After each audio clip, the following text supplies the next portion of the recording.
हाँ, चलिए next question के साथ अगर हम जुड़ते हैं तो सवाल नंबर 14 है, 14 सवाल है,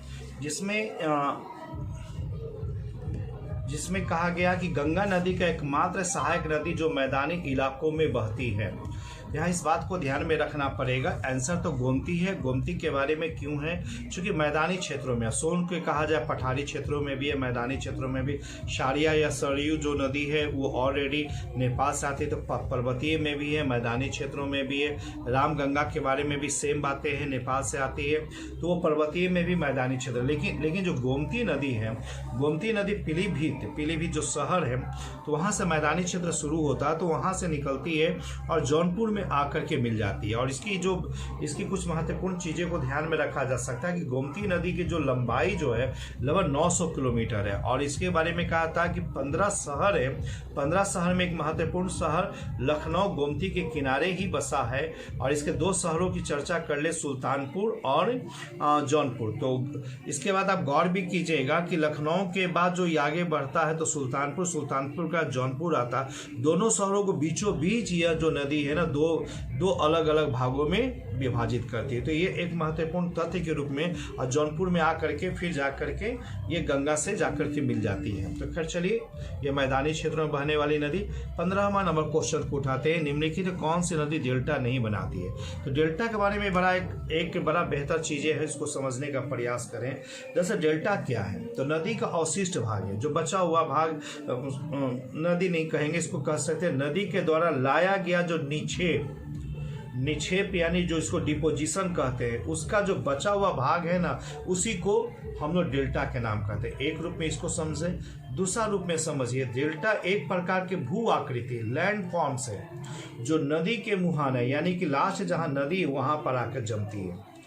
आप भी समझ सकते हैं कि कोई भी नदियां पर्वत के ऊंचाई भाग से आते हुए मैदानी क्षेत्र में जाके समुद्र में मिलती है, तो ऊंचाई से लेकर के समुद्र की ओर जाते जाते आप समझिए कि उसका जो ढाल जो है, ढाल कमते जाता है। ढाल कमेगा तो उसका वेग घटेगा, उसके साथ ही साथ जो अवसाद या सेडिमेंट्स को लेकर आएगा कहीं ना कहीं किनारे जमा करेगा। तो मैदानी क्षेत्रों से ही देखेंगे उसके जो अगल बगल जो तटबंध होते हैं, जो से किनारा जो भाग होता है, वहाँ पर वो अपने अवसादों को, सेडिमेंट्स को जमा कराता है। लेकिन जो मुहाने के पास पहुँचता है तो उसके अवसाद इतने ज़्यादा हो जाते हैं, मात्रा काफ़ी ज़्यादा हो जाता है और वेग काफ़ी घट जाता है, तो उसको बहा पाने में सक्षम नहीं हो पाता, तो उसको वहीं छोड़ देता। और नदियाँ एक कह सकते हैं कि बहुत सिंपल सा प्रवाह के रूप में, एक नाला के रूप, प्रवाह के रूप में अगल बगल से वो जाके समुद्र में जाके मिल जाती है। तो प्राय मैक्सिमम नदियाँ मैदानी क्षेत्रों में ऐसा ही करती है, चूँकि ढाल कम गया। लेकिन जब ऐसी नदियाँ जब हम ऊंचे भाग से नीचे की ओर गिरती है तो ढाल होने के नाते वेग भी रहेगा, वेग होने जो अवसाद है जो नीचे की ओर गिरेगी। तो नर्मदा ताप्ती के बारे में यही चीज़ों को हम लोग कह सकते हैं कि नर्मदा ताप्ती की विशेषता यही है कि यह पश्चिमी घाट से ऊपर से सीधे स्लोप करके नीचे जाती है। नंबर 1, स्लोप होने के नाते जो अवसाद है नीचे चली गई। नंबर 2 पॉइंट यहाँ होता है कि हर दिन 2 बार ज्वार भाटा आते हैं, पानी ऊपर उठता है, फिर नदी के साथ पानी मिलता है और उसके बाद जाकर के अवसाद को लेकर नीचे चला जाता है। तो हर दिन नदी के एक तरह से अवसादों की सफाई हो जाती है, इसलिए अवसाद यहाँ नहीं रहता और किसी प्रकार का अवसाद या सेडिमेंट्स नहीं होने से यहाँ कोई भी डेल्टा का निर्माण नहीं होता। ठीक है, ये चीज़ों को समझिए। तो भारत में नर्मदा और ताप्ती नदी डेल्टा का निर्माण नहीं करती। अब ये डेल्टा विभिन्न प्रकार का, एक पंजाकार भी है और एक चापाकार।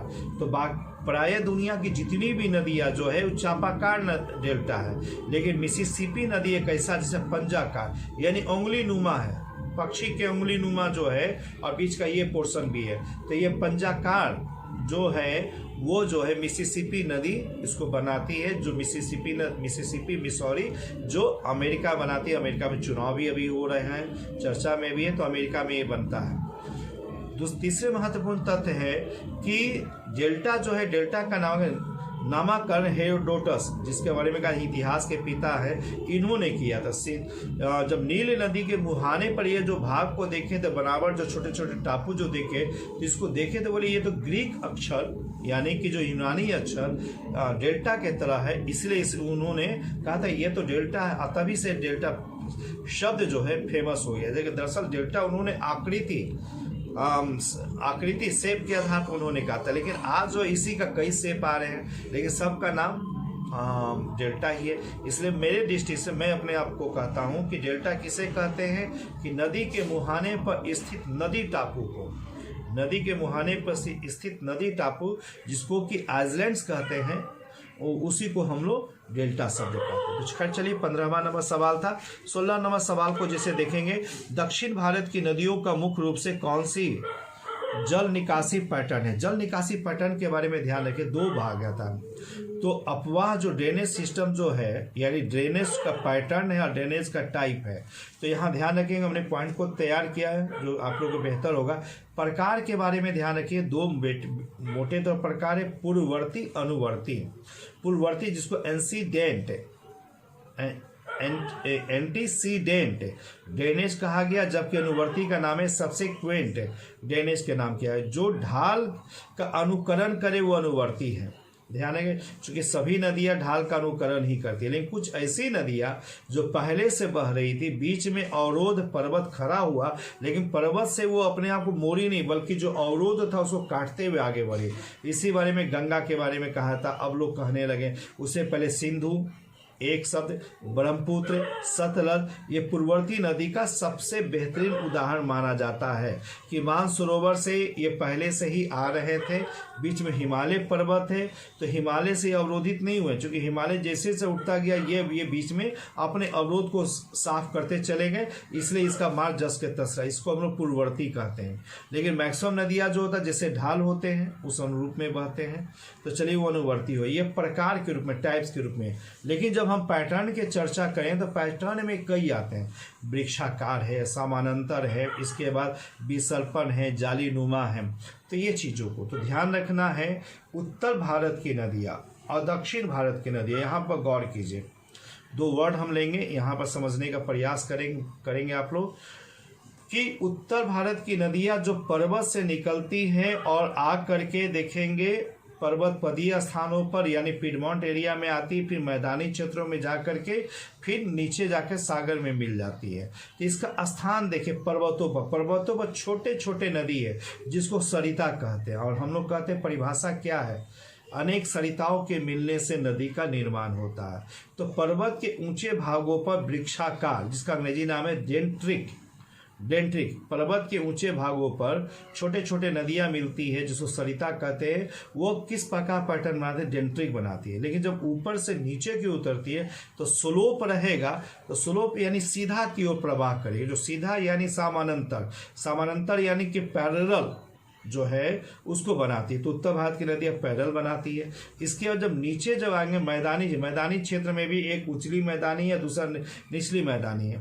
तो उचली मैदानी और निम्न मैदानी भाग के बीच में देखेंगे कि नदियों में जो मिट्टी जो है कठोर भी है, मुलायम भी है। तो जहाँ जहाँ मुलायम मिलेगा तो नदी के प्रवाह से वो आगे पीछे तीर्था काटते जाता है। तो जिसको लोग बीज सर्पण यानी सर्पाकार को ही बीज सर्पण कहते हैं, उसी का अंग्रेजी नाम है मियंडर।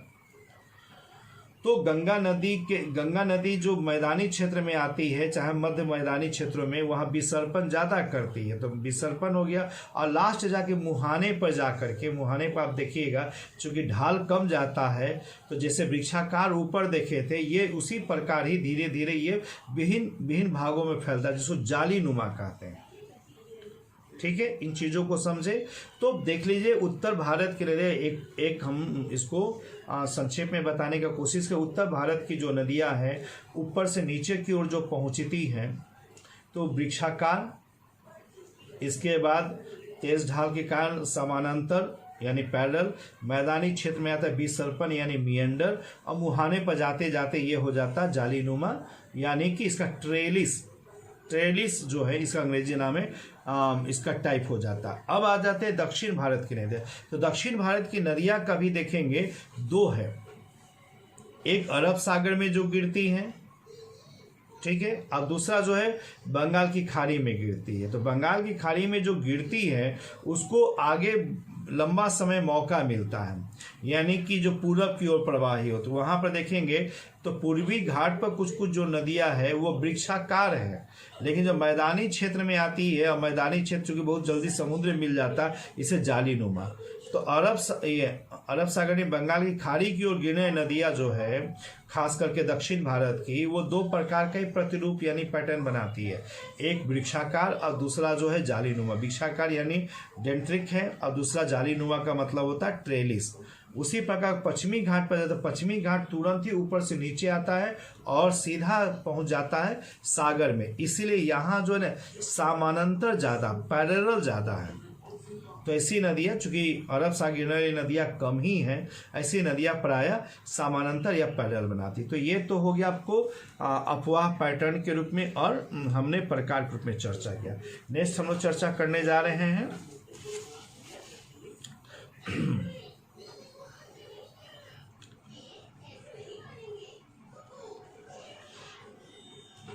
और यह क्वेश्चन के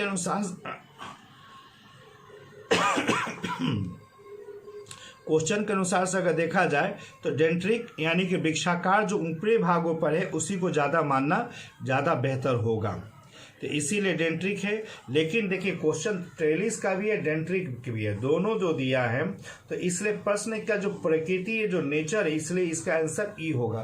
तो इसको आप लोग भी थोड़ा सा जो आंसर सीख गया होगा इसको घेरने का प्रयास करें, आंसर ई होगा।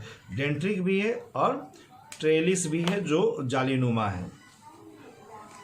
ठीक है, इसके बाद देखेंगे कौन सा जोड़े का सही ढंग से मिला नहीं है, 17 नंबर क्वेश्चन का है। तो 17 नंबर क्वेश्चन का ये आंसर है। तो पहले शिव समुद्रम झरना जो कावेरी है बिल्कुल सही है। चुलिया जलप्रपात जो है चंबल में है, ये भी बिल्कुल सही है। और जोग जलप्रपात है, ये गलत है। जोग जलप्रपात जो है वो कावेरी नदी पर ही स्थापित है, इसलिए ये आंसर गलत है। इसके बारे में एक फैक्ट हमने जो कलेक्ट किया था उन चीज़ों को ध्यान रखना है। जलप्रपात जोग प्रपात जिसको गरसोपा भी कहते, शरावती नदी है। शरावती नदी जो है वो ऑलरेडी कावेरी नदी की सहायक नदी है। इसके बारे में कहा जाता है कि इस जलप्रपात के निर्माण में कुछ पॉइंट्स हैं। राजा, रॉकेट, रोरर 3 और दाब है। राजा, रॉकेट, रोरर और दाब बलाचे नामक 4 जलप्रपातों का योगदान है, यानी 4 छोटे छोटे। ये सवाल लगभग यूपीएससी में पूछा जा सकता है इतना डीप में, लेकिन ध्यान रखना है कि इसमें 4 अन्य भी जलप्रपात, छोटे छोटे जलप्रपात है, उसका भी है। जिसमें एक का नाम है राजा, दूसरा का नाम है रॉकेट, तीसरा का नाम है रोरर और तीसरा का नाम है दाब बलाचे। तो इस चीज़ों को हम लोग समझें यहाँ पर। नेक्स्ट पॉइंट पर चर्चा करें। 18वां नंबर क्वेश्चन है, गर्मियों में मानसून का प्रवाह का समान दिशा क्या है। ध्यान रखेंगे गर्मी के दिनों में दक्षिण पश्चिम मानसून से आती है, यानी कि केरल से उत्तर की ओर आती है। तो केरल से जैसे ही केरल के दक्षिण से पहुंचा तो केरल के पास जो कन्याकुमारी है उसे उसकी 2 शाखा विभक्त हो गई। एक अरब सागर के थ्रू भारत में प्रवेश करती है और दूसरा बंगाल की शाखा के थ्रू, बंगाल की खाड़ी के थ्रू भारत में प्रवेश करती है। तो इसीलिए जो सवाल होगा कि दक्षिण पश्चिम से उत्तर पूर्व की ओर, तो ध्यान में रखना है, इसे इसका नाम ही पड़ गया दक्षिण पश्चिम मानसून। लेकिन जाड़े के दिनों में यह पड़ जाता उत्तर पूर्व मानसून। जाड़े के दिनों में 2 प्रकार के से बारिश होती है भारत में। उत्तर भारत में है पश्चिमी विक्षोभ से, जबकि दक्षिण भारत में खास पूर्वी तटीय भारत में यह पड़ता है उत्तर पूर्व मानसून के नाम से जाना जाता है। अब नेक्स्ट चलेंगे, क्वेश्चन नंबर 19 है, भारत के उत्तरी मैदानों में सर्दियों में होने वाली वर्षा के वजह क्या है। तो इसमें हम लोग कहते हैं उत्तरी मैदानों में खास करके सर्दियों में है। हमने इसी बात को जिक्र किया था कि दरअसल देखिएगा जाड़े के दिनों में पश्चिमी विक्षोभ यानी वेस्टर्लाइज, जो वेस्टर्न डिस्टर्बेंस जो वर्ड आता है, जो पाकिस्तान होते हुए संपूर्ण उत्तर भारत में फैल जाता है। तो पाकिस्तान होते संपूर्ण उत्तर भारत फैलता है, हिमालय एक दीवार के साथ, तो हिमालय के सहारे फैलते चला जाता है।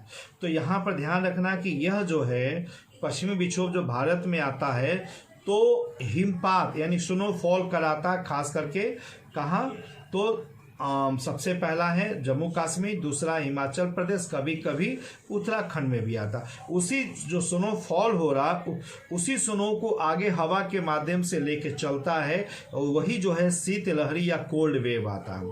तो ये अपने प्रभाव क्षेत्र में ही आता है। इसका प्रभाव क्षेत्र संपूर्ण उत्तर भारत में, इसीलिए आप पेपर में भी देखते होंगे कि संपूर्ण उत्तर भारत जो है शीतलहर के प्रकोप में, इसी शीतलहर कोल्ड वेव के नाम से जाना जाता, और साथ ही साथ है कि यही पश्चिमी विक्षोभ छिटपुट स्तर पर बारिश कराती है पंजाब में, बिहार में, उत्तर प्रदेश में, जो रबी के फसल, गेहूं के फसल के लिए उपयोगी माना जाता है। तो इसलिए आंसर पश्चिमी विक्षोभ हो गया।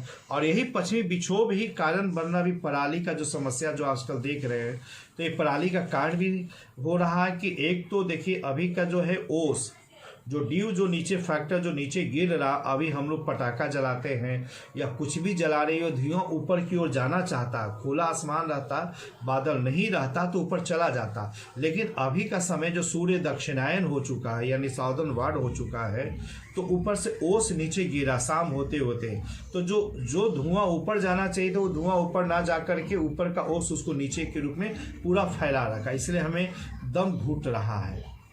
जितना जलेगा, जितना धुआं होगा, दम घुट रहा, यही एयर पॉल्यूशन के रूप में आ गया।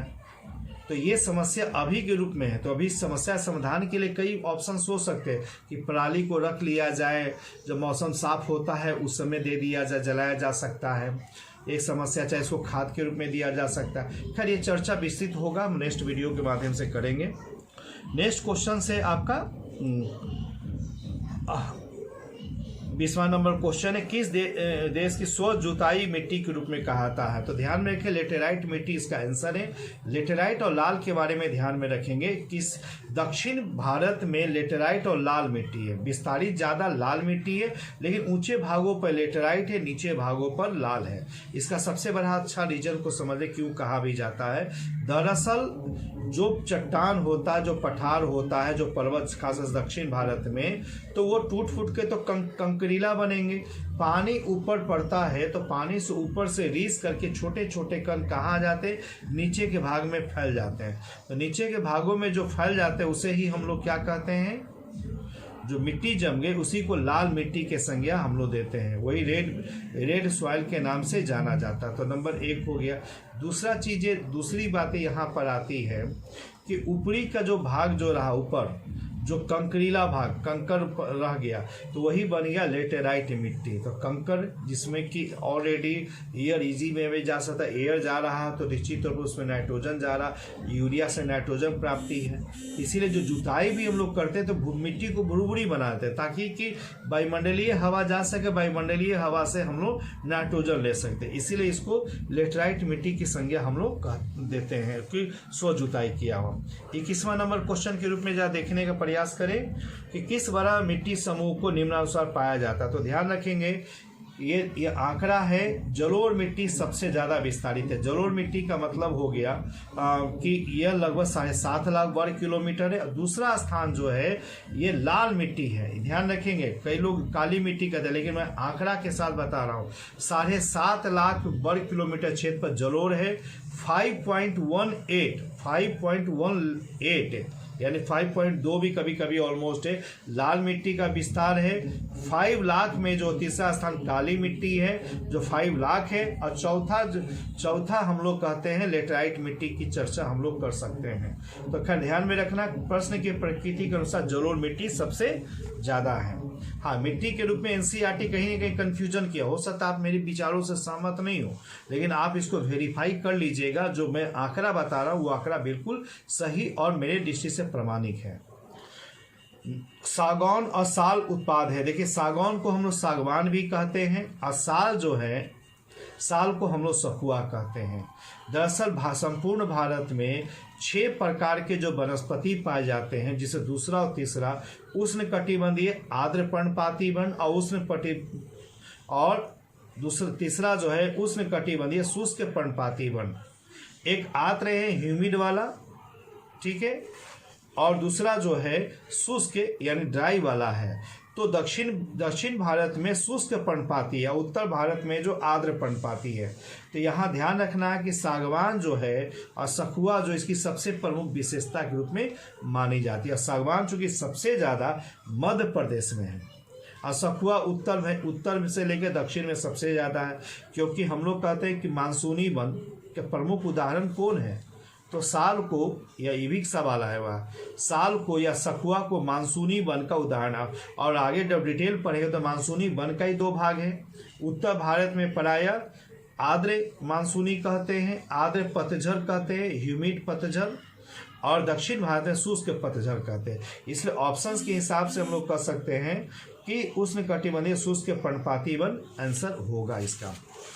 नेक्स्ट हम लोग चले 22वां नंबर क्वेश्चन का।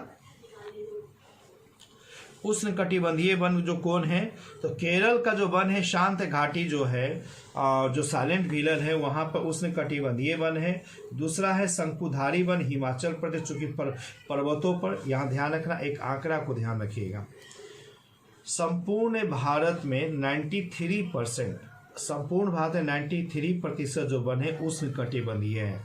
7% जो वन है वो शीतोष्ण कटिबंधीय है। तो 7 में भी दो आंकड़े हैं, एक 3% है और दूसरा 4%। तो शीतोष्ण का एक समान जो है वो 4% है, लेकिन कोनधारी कोनिफेरस जो वन आता है वो 3% है। तो यानी शंकुधारी को भी हम लोग कोनधारी वन कहते हैं। तो ये जो है हिमाचल प्रदेश यानी पहाड़ों पर ही हो सकता है। मैंग्रोव जो है वो समुद्र तटीय क्षेत्रों में, ज़्यादा समुद्र तटीय क्षेत्रों में जो है सुंदर वन आता है। और जो है पतझड़ वन के बारे में है, तो पतझड़ वन देखिए संपूर्ण भारत की विशेषता ही है, लेकिन जो खास करके राजस्थान एरिया थार मरुस्थल में जिस कंटीली, ध्यान रखेंगे, जिस कंटीली, मतलब खास करके इसको हम लोग कह सकते हैं कटीली वन, यानी कि नागफनी है, बबूल है, कैक्टस है, ये है। यहाँ पत्ता होता है नहीं, जिससे झड़ने की समस्या नहीं है। लेकिन जो क्वेश्चन है ये चूंकि आया वो क्वेश्चंस को लिया गया, इस हिसाब से कन्फ्यूजन क्रिएट करता है, लेकिन आंसर आप समझ सकते हैं। ठीक है, नेक्स्ट हम लोग जो 24 नंबर क्वेश्चन के साथ हम लोग जुड़ेंगे। 24 नंबर क्वेश्चन है कि सही मिलाने, जवाहर सागर जो है राजस्थान में, नागार्जुन सागर आंध्र प्रदेश में, शिवराज है जो केरल में ना होगा कर्नाटक, आंसर यही है। गांधी सागर मध्य प्रदेश। तो सबसे पहले ध्यान में रखेंगे जिस रावट भाटा का निर्माण हम लोग किए थे, यानी परमाणु बिजली घर, वहाँ तीन जो है सागर बनाया गया। एक सागर का नाम है जवाहर, दूसरा का गांधी, और तीसरा जो है महाराणा प्रताप। तो महाराणा प्रताप सागर और दूसरा जवाहर सागर राजस्थान में है, और जबकि गांधी सागर मध्य प्रदेश में है। ठीक है, इसके अलावा शिव समुद्रम जो है वो ऑलरेडी कर्नाटक में है, और नागार्जुन सागर आंध्र प्रदेश में है। 25वां नंबर क्वेश्चन को देखेंगे, मिश्रित खेती किसे कहते हैं। तो मिश्रित का मतलब ही है मिक्स्ड, जहाँ पशुपालन भी हो और साथ ही साथ खेती भी चले। तो पशुपालन और खेती जहाँ होता है उसी को हम लोग मिश्रित खेती की संज्ञा। खेती के कई प्रकार हैं, लेकिन इसमें एक प्रकार है मिश्रित खेती, उसको हम लोग कहते हैं कई फसलें उगाना, जानवरों का पालन करना, पालन पोषण करना। इसलिए आंसर सी होगा। 26वां नंबर क्वेश्चन, हरित क्रांति का प्रभाव किसके सर्वाधिक उत्पादन पर महसूस किया। तो यहाँ एक क्वेश्चन आता है, इसके बारे में ध्यान रखेंगे 2-3 पहलुओं पर, कि हरित क्रांति का फसल के दृष्टि से सबसे पॉजिटिव प्रभाव पड़ा गेहूं पर, दूसरा मक्का। पहला गेहूं, दूसरा मक्का। सबसे पुअर प्रभाव पड़ा दलहन। सबसे बेहतरीन गेहूं, सबसे पुअर दलहन, और बेहतरीन में गेहूं के बाद जो आया वो आ गया मक्का। ठीक है, क्षेत्र के दृष्टिकोण से देखेंगे सबसे बेहतर क्षेत्र के प्रभाव कहाँ पड़ा, तो ये पड़ा पंजाब हरियाणा। एक एग्जाम्पल है पंजाब हरियाणा पश्चिमी उत्तर प्रदेश, और दूसरा है आंध्र प्रदेश तमिलनाडु। आंध्र प्रदेश तमिलनाडु ये पॉजिटिव पड़ा, बाकी जगह निगेटिव ही पड़ा। ठीक है, और संपन्नता के दृष्टिकोण से देखा जाए तो अमीर किसान चूंकि ज़्यादा निवेश कर सकते थे, सोच व्यापक थी, पढ़े लिखे थे, इससे अमीर किसानों का इसका लाभ बेहतर मिला। नेक्स्ट है, इन फसलों पर विचार कीजिए, कपास, मूंगफली, चावल और गेहूं, इनमें से कौन सी खरीफ फसल है। तो ध्यान में रखेंगे भारत में फसल का क्रॉप्स का 3 टाइप है, एक खरीफ, दूसरा रबी, तीसरा जायद या गर्मा। ध्यान में रखेंगे। अब मौसम के दृष्टिकोण से चले, अगर जनवरी महीना से कहें तो जनवरी महीना से शुरुआत कर दे तो रबी फसल है, जो जाड़े के दिनों में उत्पादित होता है। दूसरा अगर मार्च से लेकर मई तक का टाइम दे दे, यही गर्मा या गर्मा फसल कहते हैं, या जायद है। जायद फसल के नाम से जानते हैं। और तीसरा जो है बरसात की जो शुरुआत होती है वो है आपका खरीफ फसल। तो शब्द को देख ले, खरीफ फसल में कौन कौन है? कपास इसी समय होता है, मूंगफली भी होता है, चावल भी होता है। गेहूँ जाड़े के दिन में होता है, इसलिए वो रबी फसल होता है। नकदी फसल में शामिल नहीं है। तो कौन शामिल नहीं है? यानी नकदी फसल ऐसे फसल को कहते हैं या व्यापारिक फसल भी कहते हैं जिसको बेचने के बाद तुरंत हमें नगद रूप में पैसा मिल जाता है। तो गन्ना, कपास, जूट, चूँकि ये इंडस्ट्री के रूप में इसका यूज होता है और इंडस्ट्री वाले किसानों को ज़्यादा लटकाना वो पसंद नहीं करते हैं, क्योंकि अगर यहाँ ही मोल जोल ज़्यादा करेंगे तो फैक्ट्री के पास जो कच्चा माल नहीं पहुंचा पाएंगे, इसलिए उनका फैक्ट्री डिस्टर्ब हो जाएगा। तो इसीलिए वो नकदी फसल रूप में कहा जाता है। जैसे जूट उद्योग से पटसन इंडस्ट्री फेमस है, कपास से कॉटन इंडस्ट्री हुआ, गन्ना से चीनी उद्योग हुआ, इसलिए गेहूं इसमें माना जा सकता है। तो ये चलिए हम 28 नंबर क्वेश्चन तक बनाए। नेक्स्ट क्वेश्चन को फिर से हम शुरू करेंगे।